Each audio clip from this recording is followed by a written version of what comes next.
Welcome to the Best Family on the Block podcast, where a mother and her two daughters talk about love, life, and everything in between. Please bear with us as we are continuing to update our audio quality. We know sometimes it's not the best, but we are in the learning process. Episode 2, Quarantine. Welcome back to another episode of Best Family on the Block. This week we're going to be talking all things quarantine, what we've been doing, how we feel, etc. All the goods and bads. And there's a lot to talk about. So join us. Grab yourself a cup of coffee. This could take a while. So or a glass of wine. Or a glass of wine. Which you might need something a little stronger. You might need an adult beverage for this one, only because we're all a little stressed. Yeah. So what are we on month 3 or 4? I know that I was officially furloughed from my job March 19th. Yeah, March is kind of right around spring break in March. Right after spring break. Kind of when the you-know-what hit the fan. Yeah. Because I remember, so Austin and I went on our honeymoon for spring break. We're both teachers. And we went on a cruise for our honeymoon. And I remember on the cruise was when it had started getting bad. And right before we left, we had even said, like, do we really want to go? Well, yeah. And Can we stay home? There was talk, before you guys went on the cruise, there was talk about potentially your cruise getting canceled. Yeah. Because the virus had already kind of gotten into the United States, but it wasn't as prevalent yet. Where we are. Exactly. And a lot of people were under the assumption that it was just the same as the flu and it wasn't that bad. And right. There still wasn't a ton of information as far as A, what was going on, B, there was just a lot of unknowns as far as symptoms, and I think how bad it was. And if I remember correctly, I don't know exactly when it was officially titled a pandemic.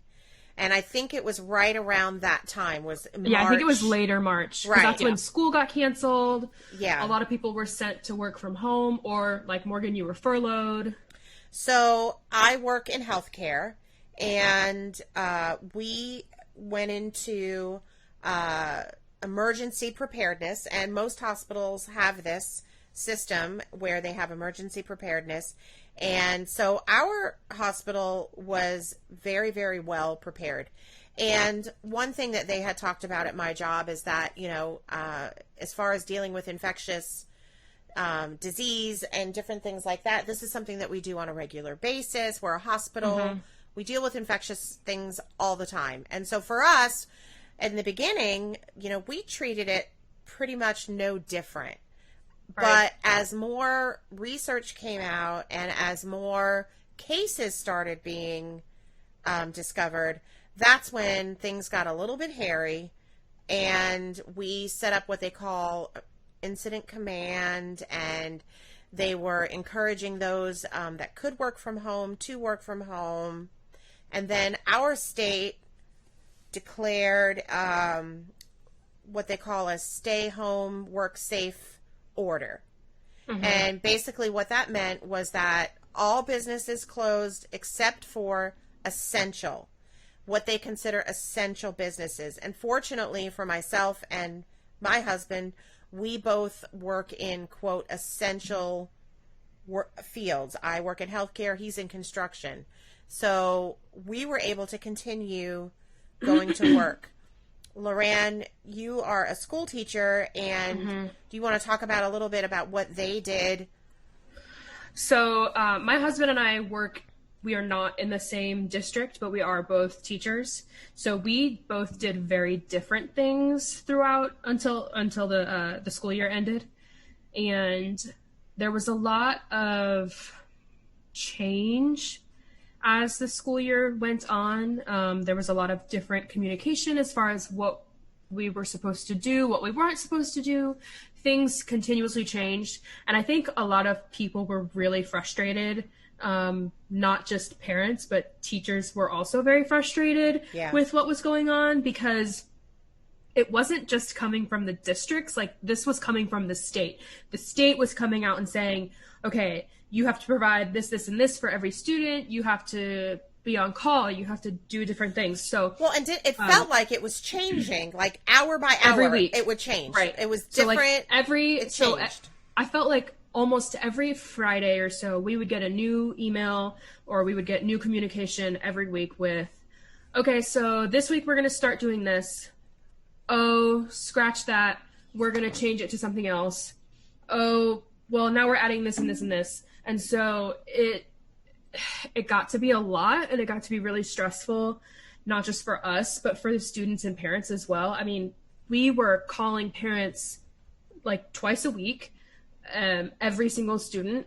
And I have a lot of students, and so does my husband. And so it was really hard to keep in contact with everyone and make sure everyone had the resources they needed, or make sure they all had the time that they needed. And didn't they say in the beginning they didn't want you doing anything, right? They were just sending packets virtual over like the computer to kids. Right, for the most part. Right. And then they changed it again and then had you doing actual... Right. And it was different for every district. Every district followed the guidelines that the state put out, but it was all a little bit different. So Austin's day looked a lot different than mine did. Well, he also teaches different. He teaches middle school. Right. So he it's a teaches whole middle different school. I teach dynamic. elementary school. And so, yeah, it was very different. I think it was really hard being a teacher. I am not a teacher to teach online. I like to be personal with my students. I like to make relationships. And so it was really, really hard to sit on the computer and talk to them instead of seeing them every day. And even still, we had students that either couldn't log on or wouldn't, and it was optional to log on and say hello. Like, we had Zoom meetings weekly with the kids, and it was optional. They didn't have to get on if they didn't want to. But it was really hard to go through that and to not see my kids and not say goodbye to them. Like, I didn't get to on the last day of school. We went on spring break assuming we'd come back, and we didn't. And I wasn't even there the day before the last day of spring break, or I'm sorry. So the last day of school, that Friday before spring break, I wasn't there because that was the day our cruise left. So I wasn't even there the last day, not knowing that that was going to be the last day. And so it was really hard. And we, per our district, we weren't allowed to like have a goodbye. Like, we weren't allowed to do parades. We didn't do a lot of things that some of the other schools did. And so it was really hard for us to, like, we couldn't give them their end of the school year present. We couldn't give them a hug. It was really hard, really sad. I think emotionally and mentally, I could probably speak for all teachers and say that something that no one had ever prepared for nor ever thought that they would have to go through, and it was not fun. And Morgan, you work in hospitality, so I got a 3-month paid vacation. But that's how I like to look at it, because at home vacation. Right before I got furloughed, in March, they were drastically changing hours. Like, I was scheduled my 40 hours a week, and I was being told, like, hey, don't come in today, we don't need you, or hey, you can leave early, you don't have to come in till 6, kind of thing. Because I work at a front desk in a hotel, and so our business was dramatically changing. We had cancellations after cancellations after cancellations, everyone canceling because of the coronavirus. And because in other areas of the country it was really bad. Oh, so yeah, people exactly. were canceling vacations. Yes. So our specific hotel works primarily with people like going on business trips for their companies, because we have a lot of corporate offices right around us, and we're also around some specific attractions that are in my city. And so we have a lot of families that like to come in for that during the weekend, spring break, and summertime. And so we had a lot of people just canceling reservations, like, my work's not letting me travel.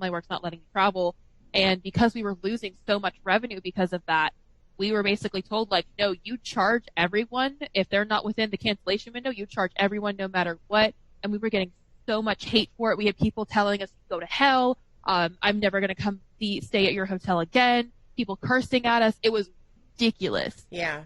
But we were just following company policy that they were setting for us. And then finally the brand that I'm under set out a letter basically saying that you can cancel within 24 hours now. And so then we followed that. And then eventually I got furloughed, which is basically a layoff, but a promise to bring you back on. Right. And that happened in March. And then I finally was able to come back about 2 weeks ago. So I've been back for 5 days now. And it's been great, but also very frustrating because I'm realizing that a lot of things that should have been implemented were not. Well, and I think a lot of companies are still, because they're finally being allowed to reopen, they are trying to figure out, okay, what do we have to do? What do we not have to do? And how far do we need to take it? Like, I know, so for example, a friend of mine, her husband works at a car dealership, and there was a guy who didn't work in his office. Like, he works in new car sales and his friend works in used cars. And so he actually tested positive, his friend who works in used cars. Oh, wow. He tested positive. No one knew. He had been home for like a week and a half. And my friend's husband was like, hey, like, where's so-and-so? So he called him and he was like, oh no, like, I'm at home with COVID. And he was like, what? Like, no one told us. They didn't do anything special. Like, they didn't clean the office. They didn't tell the employees or anything. Yeah. And so he went to his boss and was like, hey, did you know so-and-so has COVID? And one of the bosses was like, no. And then the other boss was like, you can't say anything. This is HIPAA, blah, blah, blah. No.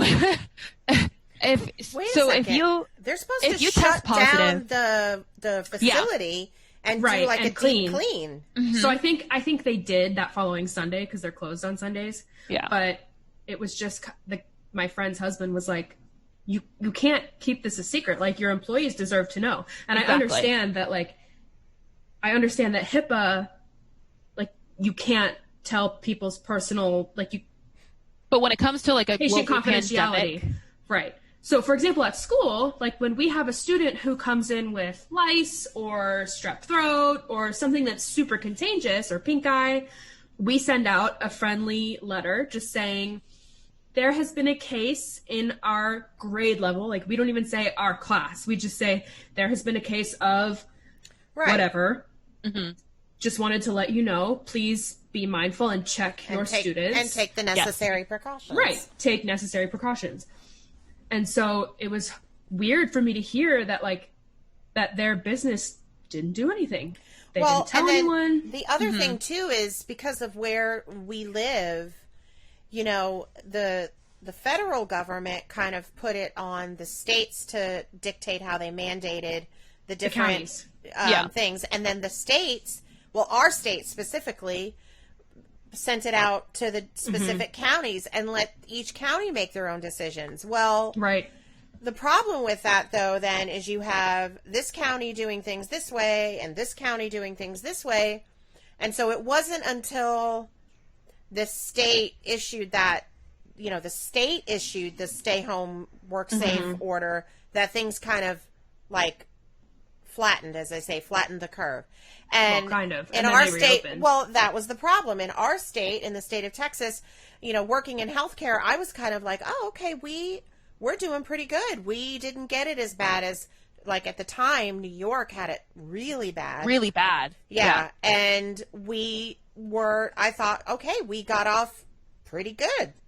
Well, then our governor started reopening our state, and around Memorial Day weekend. Right. And people can argue that he reopened the state because he felt pressure because of lost revenue. Or to stimulate the economy. Right. And things of that nature. I don't know. I don't want to presume to know why he did it. I question his... And the other thing is, I think a lot of it is the three of us don't know enough about, like, the economy and things of that nature politically wise to make that kind of decision and to have that kind of opinion. Right. But so he decided to reopen the state in what I thought at the time was a smart way. You know, we did it in stages, slowly reopening and different things. I think most states because I have friends in other states and they're doing similar things where they had phase 1, phase 2, phase 3. And so they slowly but surely are reopening their states. But I think However, in our situation, we started that too soon. That, and I think, I mean, if you know anything about the state of Texas, like, Texas used to be its own country. Yeah. In school, we have to take Texas history. We have to take Texas government. Like, you pledge to the Texas flag. You pledge we the say Texas the pledge flag. to the Texas flag every morning. It's like Texas is very proud, and they Texas don't like is to very rely proud on of anyone. being Texas. Right? And so, Which I love. Texas loves Right. Texas like Kanye loves Kanye. Yes.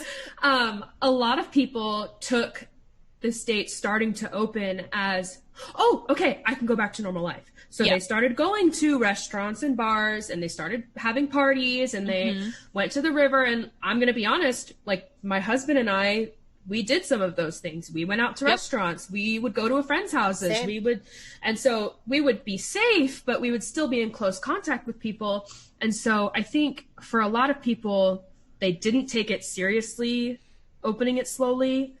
Like, I think our beaches were only closed for, a week and a half? Yeah.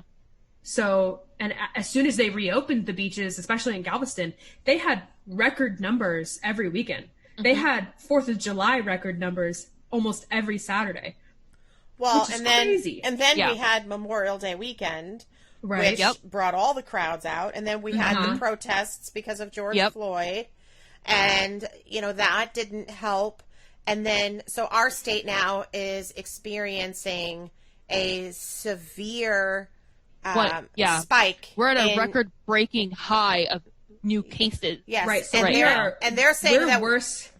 They're saying if we continue on the trajectory that we're on, that we will be the worst affected state in the country.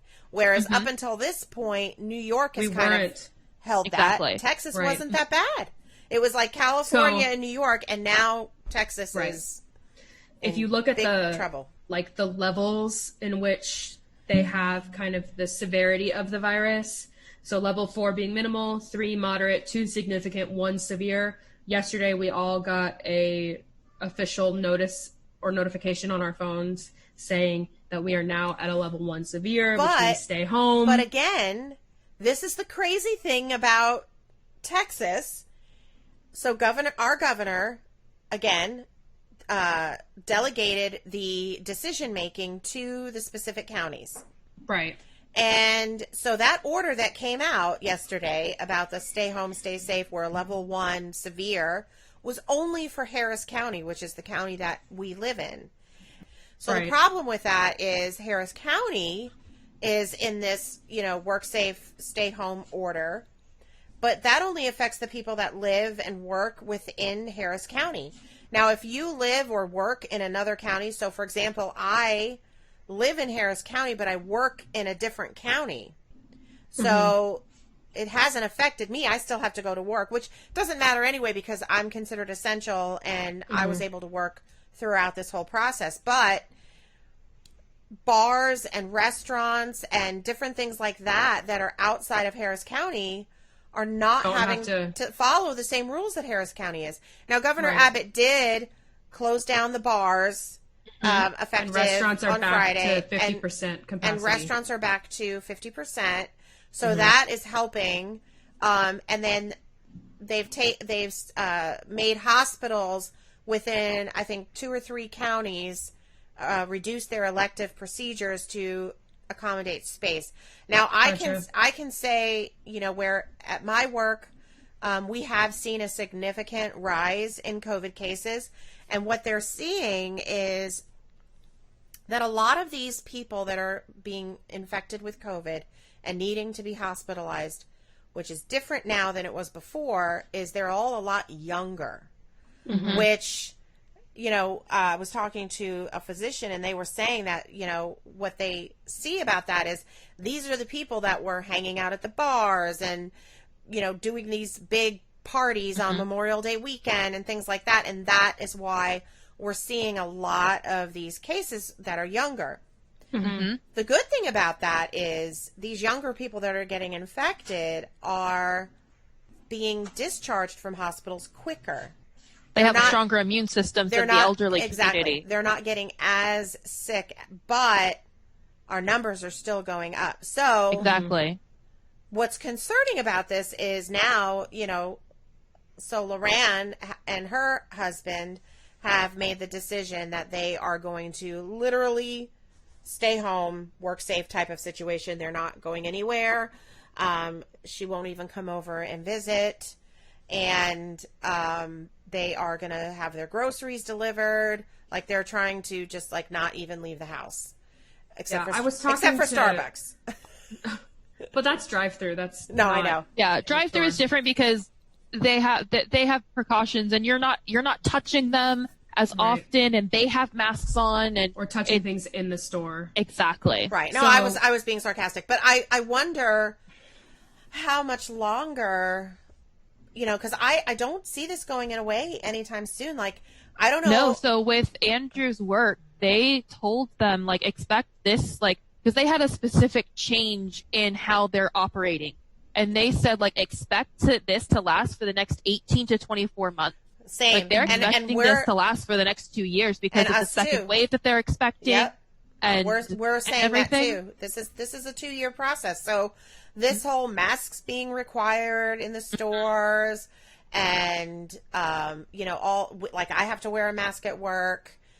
Morgan, do you have to wear a mask at work? Yes. So my city also released a law or a city ordinance on the 22nd about how all businesses must require and post that all employees and customers all employees and customers must wear a mask in public areas where social distancing is not up.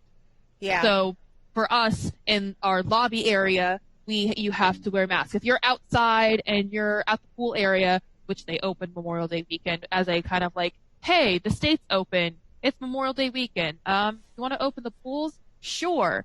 It was a very just like let's do this. We can get more revenue, as most businesses are doing. So it's just, it's a very frustrating scenario to go through because we're having to ask people to wear masks and they don't want to. Right. And it's just a whole. We just don't make it an option. Like, sorry, too bad, so sad. If you want to come into our hospital, and you have the right as a business owner to deny service if the person doesn't wear a mask. But as my specific position, I don't think I have that authority to say, like, I'm going to refuse you service kind of thing. And we haven't officially, like, asked, like, if someone refuses to wear their mask, what do we do? Because we haven't had that happen yet, unfortunately. I mean, thankfully, we have not had that happen yet. We just say, are you providing masks for we do offer masks that come in? Masks are available for $1, the disposable one. Well, and I think most people now have resigned themselves to, okay, I have to wear a mask. And a lot of us, myself included, have actually gotten cute masks to wear. Yes. I have our little fashion statements. It's a galaxy mask. Yeah. So, we're trying to make it fun. They're uncomfortable and you get hot, but I had seen on, I think it was Facebook, a meme, and it was so true, very funny, a little bit vulgar, but it was a perfect depiction of why you wear a mask. So it says, picture two men standing across from each other and they're both naked. And one of the guys starts to pee. And now his pee is getting all over himself and the other guy. It's just everywhere. He's covered in it. Now, the one guy puts pants on. So now the other guy that's peeing, that's naked, he's getting pee on him, and it's getting on his pants, but it's not soaking him. And he's able, wait, let me finish telling the story. And he's able to kind of keep it mostly off of his skin. Now the other guy puts on pants. Now they both have pants on. The one guy starts peeing, and guess what happens? That pee stays all over him and all over his clothes. And to me, that was the description of why you wear a mask. In my experience, and from what I've been learning and researching, is that masks they're great if it's for both parties, because masks are only going to prevent you from spreading it to other virus. people. Exactly. So if I'm wearing a mask and you're not, you can still get me sick. It's not going to matter much because the masks that we are either hand making or purchasing and things like that, they're not the quality that they should be to prevent us from actually getting anything. Right. So, well, and the thing about those kind of masks, they're called N95s. They are specific to contaminated environments. What a lot of people don't realize is you have to be specifically fit tested for these types of masks. Yes. You can't just go buy an N95 and put it on and expect it to protect you. You have to be specifically fit tested for it because it has to create a complete seal around your nose and mouth in order to keep any bacteria from getting in. There are a lot of people out there that are arguing and saying that masks don't do anything, but they do. They do. And I think, listen, if that means I prevent... It's not going to, like, prevent me from getting... It's not that they're doing, like, all of the most and you're never going to get sick if you're wearing one. Wearing the mask is basically just helping prevent... It's reducing the risk. Exactly. It's reducing the risk for other people. So if you're wearing a mask, you're preventing spreading it to other people, which is why you should be wearing it. Right. And it's not to say that you won't for sure spread it to somebody else, but it reduces the risk. Exactly. So it's a combination of wearing the mask, staying 6 feet apart from each other, practicing washing your hands, practicing the social distancing, and just being mindful. And I think if you do those things and you follow those protocol and just be respectful, like if you're at a store and you walk into the store, you wear a mask. It's the right thing to do. And I think if we all wear the masks and we don't go to these big ass parties where there's, 50 or 100 people. We actually had a Sweet 16, what was it, last weekend or 2 weekends ago, and there was about 150 to 200 people attending. And I guarantee you, none of them wore a mask. No. Well, it was on the news. There was one family in North Texas. Like 18 of the family members got it? 18 people in one family came down with it because they had a surprise birthday party for somebody in the family. And there was one person at the party that had been infected and they didn't know it. And then they spread it. And then those people that he spread it or she spread it to spread it. So it just, domino effect. And also the crazy thing is, so I've only been at work 5 days now. And last weekend I got a call that a guest was exposed to someone who tested positive. They had to get tested. And I was freaking out like, oh no, like I checked their ID, I touched their ID, like what's going to happen? And then they tested negative. So thankfully, like it's not whatever. But then I get another call that a coworker of mine, they specifically said you may have come into contact with an employee who tested positive. Oh, great. And because they can't tell you who got it because that is would be a HIPAA violation. That would be a HIPAA violation. But because I actually know who this coworker is, I now know that this person, I've worked closely with them before, and they're actually right now they're hospitalized in the ICU with COVID. But were you with that person when they could have been contagious? Yes. So you've now been personally exposed to someone who has COVID. Yes, I had to immediately get tested. So you have been tested. I've been tested. I came back negative. But then again, it was a very quick test. Like I got the results back like 20 minutes, not even after I did the test. It's called a rapid test. Yeah. Yeah, it got did the rapid test. Did they do it test up your done. nose? I had to swab myself. So what they did is they had me blow my nose so that all the mucus came forward into the nostrils because they're looking for mucus. They're not like going all the way back like a flu test does to get to like the membrane of your whatever. And so they got all the mucus would like go to the front of your nose and you kind of just stick the swab up basically until it feels uncomfortable because you're going back far enough. But that's really it. That's how the test works. That doesn't, because every test I've ever seen, they stick the thing so far up your nose, It looks like it goes in your brain. Yes, and I've always seen how it should be, but I think the rapid tests are different. So they didn't send you somewhere to be tested? No, they said, go get it tested and we'll reimburse you. Where did you go? I went to like a little, like a minute clinic almost. Like it's okay. Yeah. Okay. Yeah, one of those places, because no other place was available, and this place specifically had a way for you to check in online, and you could you could make an appointment, and then they would text you when you were ready to go.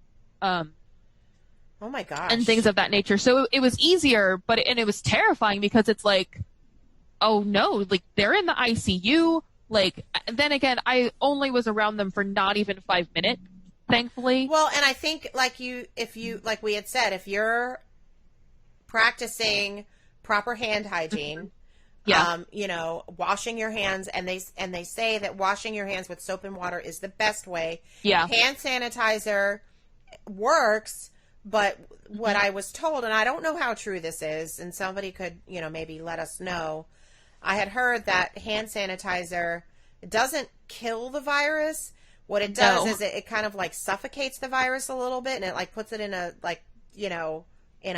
comatose state, so to speak. And so it works for that time, for however long that time period is. But the best thing is hand washing, because what happens is when you put the soap on your hands and you lather it up, it forms like a fat bubble around the virus.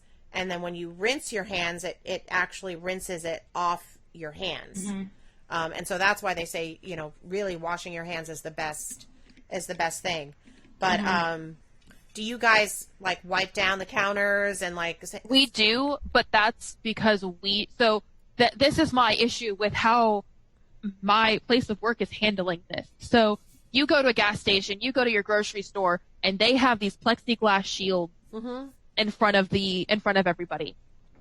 We don't have that in front of our front desk. That's weird. Yeah. And while I was gone, like while I was on furlough, one of my coworkers, they said that they basically had to like have a breakdown in order to get like a little table put in front of the front desk so that guests weren't all the way up to the front and like in our face. Like they didn't social distance the chairs and the tables and everything until the day before our ownership came to visit. Like they weren't, they're not taking, I don't feel like they're doing what they can almost, like they're opening the pool open. They're opening the pools because they can to get more revenue, when really that's probably not the best idea. They're not planning anything. And you'd think that, okay, we want to start opening up certain things to make revenue so that we can have guests come more, and we want to sell more rooms and everything. So let's make a plan. But they're just like, oh, well, let's just do this. And they do it. And we're like, what's going on? We have no warning. We have no preparation. It's a hot mess, honestly. Yeah. Well, hopefully, as we progress, they'll get better at it. Right. I would hope, but I mean, they've only just now started making masks mandatory because of the city ordinance. Yeah.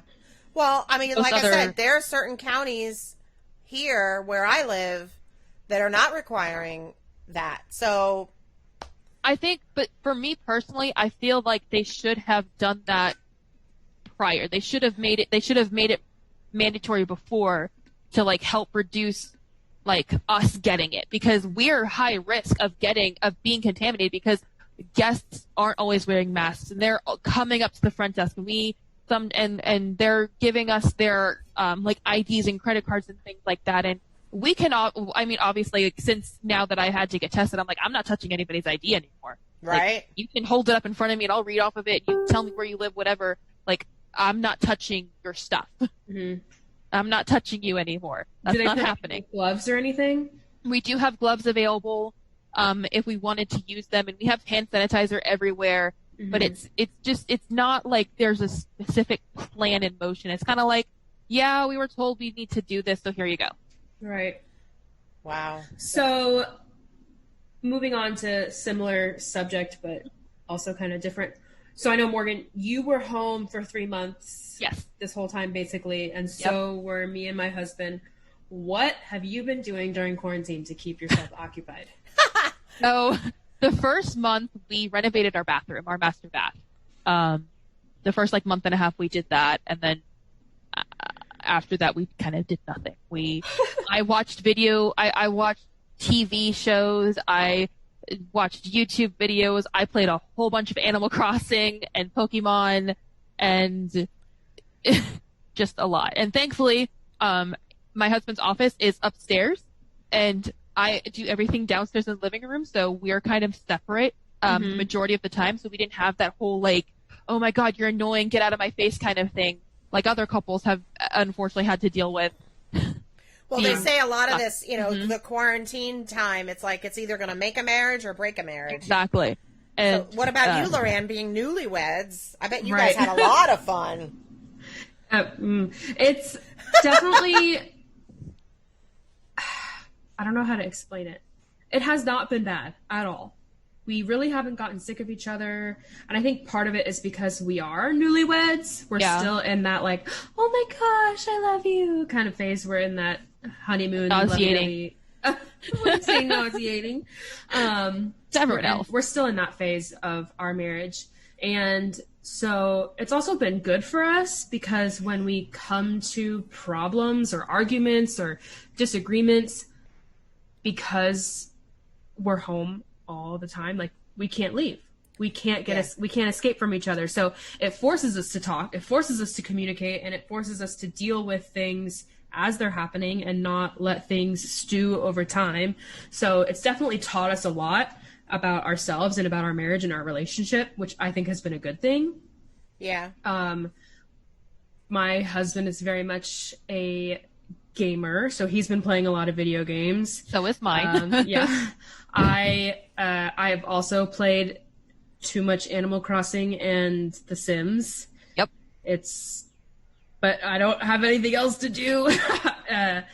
We're just kind of sitting at home. We have our dog, and he is probably going to go into major, major, major withdrawals if we go back in August to school. Because I have my dog day. Peanut is very much going through withdrawal. She is very much not happy when I come home from work. No, because you've been gone all day. Well, our lives haven't really changed much because, like I said, you're both essential. We're both essential, and so Daddy's work has not, which is a blessing because people that have been furloughed, you go on unemployment, and yes, that helps, but it's not typically it's not enough. Right. So, we've been very fortunate that both of us have still working. I was able to work from home a few days here and there. But really for the most part, I was at work every day. But what was an adjustment for us is, Daddy and I are both very social people.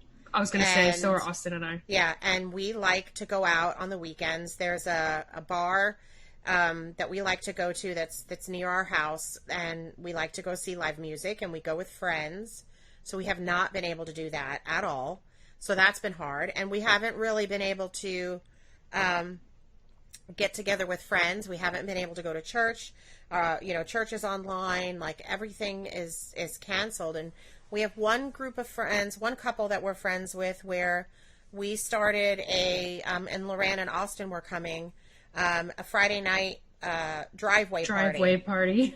And we would go to their house, and we would sit in their driveway with our chairs 6 feet apart from each other, and we would hang out and drink wine or coffee or whatnot, and just kind of talk and socialize. And that's literally been our only form of socialization since all this quarantine started, and so it's been really hard. Fortunately, Daddy and I have been married a long time, so same thing like Morgan and Andrew. Daddy has his office upstairs, I'm downstairs, and he does his thing, I do my thing. I think we kind of adopted that from y'all almost. Well, and restaurants for a long time, restaurants weren't open, so we weren't going out to eat, which definitely helps with your bank account, but, that whole social aspect of dating and just doing stuff together. Yeah, it's been hard. Yeah, you get lazy. I've watched a lot of TV. Netflix. Have you finally caught up on your many episodes of House Hunters? No, I stopped watching House Hunters a long time ago because there's just too many of them. But no, we watched. She used to have 90 episodes or more in her more. DVR. The DVR, yeah, it was insane. You couldn't watch anything else because the DVR was full of House Hunters. I love So she would that never have time to show. watch anything. Well, that was the problem, and that's why I finally stopped watching it. But Netflix has become my new friend, and What's I guess been the favorite show you've watched so far? on Netflix, Or in anything? general. it's really hard to say because there's been some really good ones. Daddy and I right now are watching The Last Kingdom, and that is really good. We're only on season 2. I watched Dead to Me, which was a really good show. That is a really good show. I'm only in the middle of season 2, but it's actually really good. Well, there's only 2 seasons so far of Dead to Me. Daddy and I both watched on Amazon a show called Bosch, and there were 6 seasons of that so far, and that's a really good show. But anything that you guys recommend, I'm like, oh, I'll watch that. But because I still am working, I only can watch shows like at night or on the weekends. So I haven't been able to watch as much as you guys do. So My husband and I just finished Avatar: The Last Avatar: Airbender. The Last Airbender is the best show in the entire world. it's Andrew's absolute favorite show in the entire world. Really? If I ever want Andrew to come sit with me on the couch, I have to either have Avatar: The Last Airbender on or Mr. Robot. Those are the only 2 things that will make him sit with me. Otherwise, he's like he has no desire to come and sit down and watch TV does with he me. actually sit next to you? Yes, he will sit next to me. Daddy's version of sitting next to me is at the other end of the couch. Like he does not. He sit will next to me. legitimately sit next to me if Peanut lets him. If Peanut allows him to sit on the same couch, he will sit next to me. Otherwise, he's on the other couch. But I mean, it doesn't matter. As long as he's downstairs with me, I'm fine. Because he very rarely actually hangs out downstairs with me. Because I watch a lot of shows that he has no interest in. He does not care about RuPaul's Drag Race. He does not care about Big Brother. Hannibal, Big Brother. He hates Survivor. Oh yeah, he does not like the concept of it. Because he's like, that's just like horrible to do that to people. And why would they sign up for that? I'm like, but you don't understand. So, Loran, do you and Austin sit next to each other when you, or is it like one end of the couch and one end of the couch? No, I think for the most part we sit next to each other. Or like, so our couch is a sectional, so he'll like lay on one part and I'll lay on the other part, and we'll be like facing each other, I guess, like our heads will be next to each other. Yeah. So I want to eventually get a sectional. So, Loran, what are your concerns with school starting in the fall and how, COVID is going to be handled? And, have you been given any kind of... So the governor did come out and say that masks are not required for students, and that I think he also said that we can't screen them. I don't quote me on that. Not 100% sure. So is it only for all students or is it for just elementary school? No, I think all students. Because I can High see school making included. it, I can understand not making it mandatory for elementary school kids because Can you imagine a first grader? Yeah.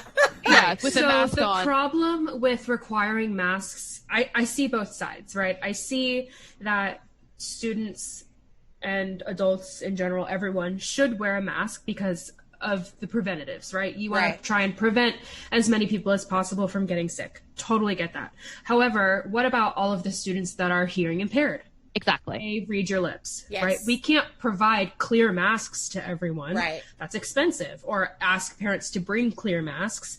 And so, and not even just hearing impaired students, just students in general who are learning letter sounds and learning how to read. Like, you need to be able to see. Has either of you noticed, I know for me I did, when I wear the mask and I'm talking to somebody who has a mask on, it's hard to understand. I never realized how much I actually read lips when I'm having a conversation with somebody, because I'm constantly going, what did you say? Even though they're talking. I'm just like partially deaf anyway, so it just makes it worse for me. But yeah, we went to get sandwiches the other day, and where we went, there wasn't a drive-thru, so you had to go inside and order. And so the person taking my order obviously had a mask on, and I had a mask on, and he was asking me, do you want regular bread or wheat bread? And I was like, what? He's like, regular or wheat? I was like, I can't, what? And so he basically had to yell because I couldn't understand what he was saying. Yeah. So that's what I've been having to do at work, is because they're 6 feet away from me, and I had this thick cloth mask on, and I basically have to raise my voice. How is that going to work in a teaching environment? So if you are teachers required to wear masks? So I don't know what's going to happen, but I have a feeling teachers will wear more of a face shield. Because they have to be able to see your face. Yeah. Right. So even high school schoolers, teacher, but even high schoolers, like I need to be able to understand what you're saying, and a lot of times I need to be able to see your face to do that. Right. There's a lot of unknowns going into the school year. I really have no idea what they send me now could all change. Exactly. Yeah, I don't really know. I assume that you just have to go in. You have to go in with an open mind and just be ready for anything, flexibility and change, and expect the unexpected. Right. Go in knowing that things are going to be hard. They're not going to be what you're used to. It's going to be completely different than anything we've ever done before. And I think a lot of people are going to be frustrated by that, but I think it'll work out in the long run. I know as far as in the state of Texas, like we have to provide in-person instruction. We can't not provide in-person instruction, especially for students that are economically disadvantaged that don't have technology at home. Are they have they talked about giving the option for parents that want to do virtual learning? The state, I think, has said that schools will provide both, and there will be some sort of a selection process as far as if you decide to be online versus in person, but I really have no idea how that's going to work. I have no idea. I don't know. I'm curious to know, and please feel free to send in your comments, how parents of children that are expected to go back to school in the fall, how you feel about your child being in a classroom full of other children that are not wearing masks, that are not practicing social distancing, because I feel like even if they set the classrooms up in such a way to try and provide social distancing, with regard to elementary school, you're just going to have kids like first and second graders that just don't understand the concept of keeping their distance. They're too young. Keeping their hands to themselves in Exactly. general. Walking in a straight line. And then on the high school side of it, you're going to get the kids that, the boyfriend girlfriends that want to make out in the hallway, or, so I don't know. I have no idea how it's going to work. Like I said, you just got to roll with the punches, and as long as you're doing your job. Right. But I mean as a parent, I don't know. Yeah. I don't know what I would do, because or parents who have to go to work because they're essential. Like we have a lot of parents who are nurses and doctors, and they have to go to work, and so they don't have the option of having their kids stay at home. I mean, I'll tell you what, this whole COVID thing and quarantine has really, really shown a spotlight on how important teachers are. And not just teachers, but a lot of lower income jobs. Yeah, like people who work at McDonald's, people who work in the service industry. All these people who have had to do homeschooling at home have discovered a new appreciation for teachers, because there's no way, I love you girls, but I would have murdered you if I had to homeschool you. And I will give you as many pencils and tissues that you want. I don't care. Take my kids. Exactly. Do I have to stop the car to let them out, or can I just slow down? Can I just tuck and roll? Right. I can't even imagine as a parent. So now, fast forward. Now, as a parent, I'm wrestling with: do I send my children to a potentially infectious environment? And then they could potentially bring it home. It'll be very interesting to see how this plays out. Because at some point, kids have to go back to school. Yes. Right. And on the other side of what's happening right now, Austin and I are at the time in our marriage where we are trying to conceive, we started trying before the virus happened, and we had to have a conversation of well, do we want to continue trying through all of this? Do we want to pause? Do we want to wait? Like what, because we don't know what life's going to look like. And the other thing is also being pregnant during during this is also making you immunocompromised almost. Right. Well, and they have had situations in some states, and I don't know if it happened in our state, where the hospital restrictions were so tight that women were having to give birth alone. Like they couldn't even have their husbands or partners in the room with them while they were delivering, which I couldn't even imagine having to do that alone. So there is that discussion. What I do see, which does give me hope, is that while we have not found a vaccine, we are getting better at treating it. So, it was for a while, the medical community kind of almost seemed like they were taking spaghetti and throwing it against the wall to see what would stick kind of thing. So they were all over the place with, oh, this works. Oh, this works. Oh, let's try this. Let's try this. So I think that they are getting better at fine tuning what is working and the different cocktail of whatever it takes to treat it. So that is encouraging. And hopefully as we move along this further, by the time they get to the point where they have discovered a vaccine, we'll be really good at treating it. And then, of course, the discussion will come up if, will you take the vaccine if it becomes available? Which is a whole other... That's a different conversation. That's a conversation I don't know if we want to have.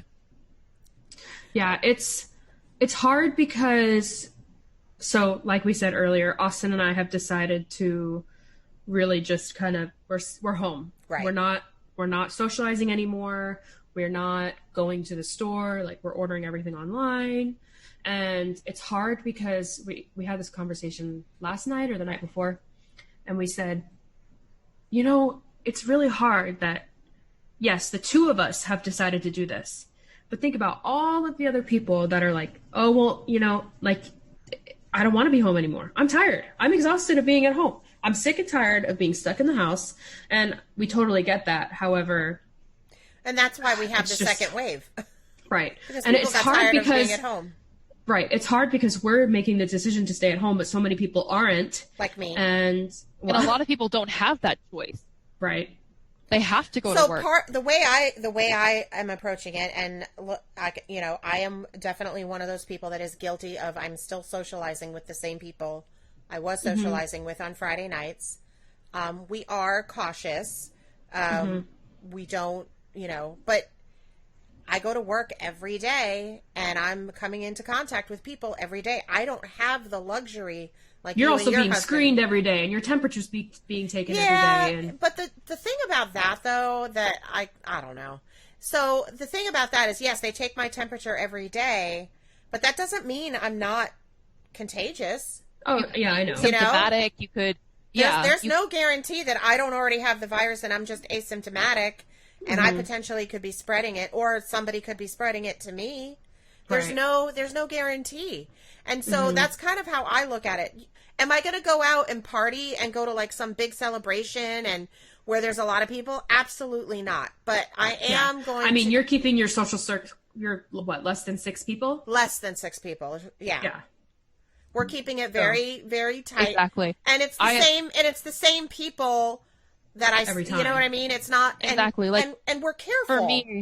For me, I only socialize while I'm at work.